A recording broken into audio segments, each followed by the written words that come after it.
Accepting payments reliably anywhere at your car wash is now available with the water and dust-proof CT400 contactless payment terminal by Quest. Check out the Quest Getting Started Guide and Prowash installation guide for step-by-step instructions and technical information.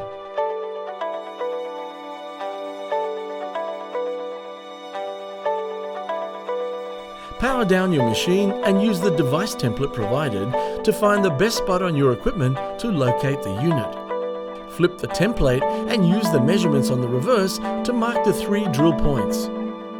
Before you mark the final position, remember to check the back of the door. Use the marks to drill 3 holes using a 4mm drill bit. For Prowash iWash Touch Select Doors and iVac Vacuum, there's a pre-positioned template to make things easier. Find this downloadable template on our website. Use the marks to drill 3 holes using a 4mm drill bit.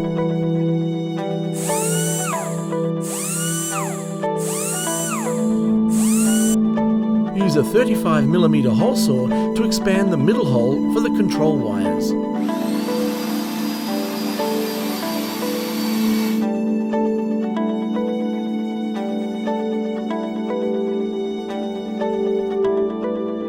Use 2 Phillip thumb screws to mount the unit.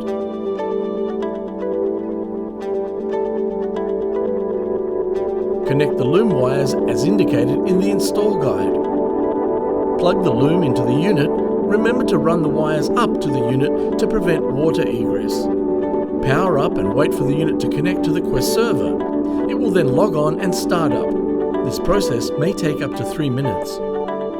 You are now ready to accept credit card payments. Once set, your reader will display the amount on its full color display, ready to take payment using Visa, MasterCard, EFTPOS and Amex contactless enabled cards, mobiles and wearables. Upon success of the transaction, site equipment is activated, with funds settled with the National Australia Bank daily to your nominated bank account. A Cobalt 4mm drill bit and 35mm carbide hole saw cutter are available from Prowash to make the job easier. There is also an optional stainless steel retrofit box if there isn't a suitable location on your equipment to mount the CT400 unit.